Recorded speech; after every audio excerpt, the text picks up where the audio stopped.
In this video, I'll talk about how to charge for tax and shipping using Ontraport. I'm lumping these two features together into the same video because the setup process for them is similar.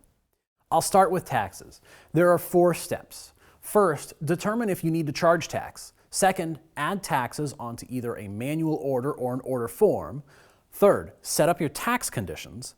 And fourth, wrap up by viewing everything in your taxes collected report. Here we go. The first thing to do is to determine if you even need to collect tax and when. After that, finding the rate is pretty easy. I recognize that Ontraport has a lot of customers from all over the world, and a quick heads up. Even though this video uses examples based on the US tax system, clients around the world can absolutely use these tax and shipping features in Ontraport without any problems. Also, keep in mind that tax laws and rates are changing just about every 3 seconds. As your business grows, the situations where you collect tax are also bound to change. As a business owner, it's always your responsibility to make sure you're doing your research about tax laws in your area and for your business model. All that is to say, I'll start out by going over the general situations when tax is required and when it isn't. Then I'll explain to you how to get the right rate, but make sure you're doing your own research too. Okay, legal disclaimer over, let's jump in.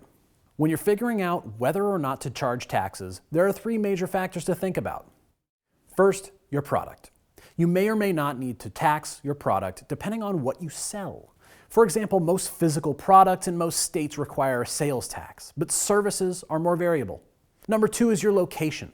Depending on where your business is located, you may need to pay taxes based on that state's laws. Your sales tax will likely differ depending on your location. For example, here in California, the sales tax rate is currently 7.25%. Meanwhile, Colorado's sales tax rate is only 2.9%. And in Delaware, there is no sales tax. So you want to find out your area's tax requirements first. The third major factor to consider is your customer's location. Then, based on your own location, you also need to find out if your state does destination or origin-based tax collection. I'll break that down. Destination means that taxes are determined by the customer's location. Origin means taxes are based on your business's location. Remember that this is a very brief overview of a pretty complicated topic. And everything is different outside the US. So definitely read up on your local tax laws and make sure you're charging the right amount. Don't skip this part. Okay, now that you've decided whether or not you're going to charge taxes, I'm going to show you how you can do it on an order form. You can use these exact same settings when you log a manual transaction as well. First, think about this scenario. I'm a business owner in East Los Angeles. I sell physical things, so my products are taxable. So I need my order form to charge customers who live in California the East LA sales tax rate, 9.5%. But if my customer's in another state, I don't want to charge any sales tax. I'm going to show you how you can create a new tax type on your order form. But you can also get to your tax collection settings by going to Sales, then Settings, and then Taxes. All right, go to your order form's product settings. You can get to those here. Now, click here to add a product to your form. Toggle Tax On and click Add right here in the Tax section.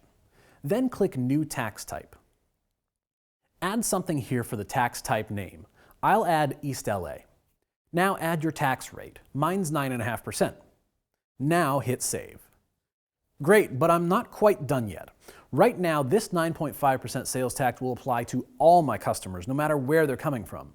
But according to California tax law, as far as I understand it, always remembering that I am not your lawyer or accountant, only my California customers need to pay this, which means it's time to move on to step 3. Now that I've added my tax rate, I'm going to click Add right here under the Conditions column.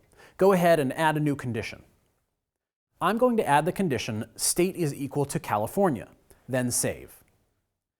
Now, when my customers buy my product from this order form, everyone from California will be charged 9.5%. Meanwhile, none of my out-of-state customers will pay that California sales tax. Just for fun, let's take this one level deeper so you can see how to add more than one tax rate and condition. Say I have another location in Tucson, Arizona. I'd need to add a tax rate of 8.7% along with a condition to only charge this rate for customers in Arizona. To do that, I'll click this Add button and create a new tax type. I'll add Tucson, Arizona, and 8.7%, then Save. Now click Add under Conditions to add the condition State equal to Arizona. Nice. Now this order form will charge different rates for customers in California and Arizona, and it won't charge anything for customers in other states. Okay, let's move on to our final step, using your taxes collected report. Start by going to Sales, then Reports, then Tax Collected. You can find lots of information here about the transactions you've collected taxes on. This Paid column will show you how much tax you've collected. You can find the total up here at the top, and in this Tax Name column, you can see which tax rate you charged. You can click here to change your date range. Maybe you want to see just the sales from yesterday, or maybe everything from the last month. You get the idea. Then you can just click this checkbox, select All in Group, click Export, and boom, you've got a downloaded CSV file of your tax report. Not too shabby. Okay, so there's your overview of how to handle taxes using Ontraport. I know it was a lot of information. Take a second to stand up, do a few jumping jacks, whatever you need to reset. Now let's switch gears and talk about shipping. Again, this happens in 3 steps. First, you'll add shipping to an order form. Next, you add shipping conditions to your order forms, customize your shipping settings, and use your shipping collected report to document it all. These settings work just like taxes did, but of course the purpose of this feature is to cover your shipping costs on physical products, which means we're officially done with boring tax stuff. Feels good, doesn't it? Your shipping rates will depend on the service provider you use, the weight of your packages, and where your customers are. If you charge a flat rate, you can simply create a shipping rate and add it to your order form. Easy. But if you want to charge different rates based on location, you can set up conditions based on where your customers live, just like we did with taxes. I'll show you how it's done. You start by adding shipping to your order. Just like taxes, you can set this up in 2 ways, on your order form or when you log manual transactions. I'll walk you through the process from an order form, but you can also go to Sales, then Settings, then Shipping Methods to do the same thing. Start by hovering over this product. Click the Add to Shipping and Packing Slip option here. Then toggle Ship on. This next part will be short and sweet, since you already know how it all works. I'll start with a simple example. Say I'm shipping from the US, and I charge a flat rate of $12 for all US states, but I'm charging a little more for international shipments, let's say $25. Let's do it. First, click this Add button to add a new shipping type. Then I'll add the name of my shipping type, US shipping. That price was $12. Now I'll add my second shipping method for international customers. I do that here the same way. Add the shipping type name, international shipping, and the price of $25. Great, now we're ready to add some conditions. I'll start with US shipping. Click here to add the condition, country is equal to United States. Then save. Nice. Now I'll add the condition for international shipping. This one will be, country is not equal to United States. Save. Easy, right? You're basically a pro at this point. Let's move on to your shipping settings. When I toggled the shipping earlier, the tax on shipping option popped up. This happens because some states require you to charge tax on shipping while others don't.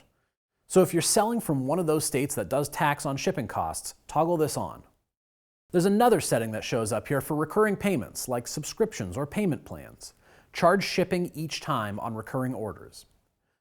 I'm turning this product into a subscription. You can see this toggle appear under the shipping section. So if you sell physical subscriptions in a state that charges tax on shipping, turn this on. If you need any more details on how to ship products, check out our section on fulfilling physical orders. All right, last step.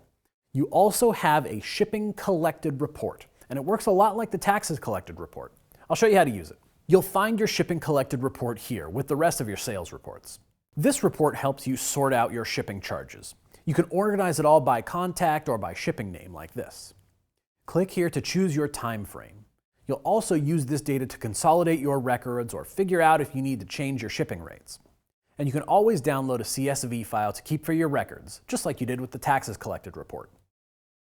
Whew, that was a lot of information. Let's review what you just learned. You know how to create new tax rates with specific conditions so you're always charging the right rate. And you know how to use your taxes collected report. And you know all the same things about shipping. You're ready to create different shipping rates and charge different rates based on where you're sending your product. All this will make it easier for you to collect taxes on your taxable products and ship your physical items, which can be pretty essential to doing business. Grab a fresh cup of coffee, stretch your legs, and reward yourself for taking the time to learn this stuff. Coming up, we'll talk about creating order forms.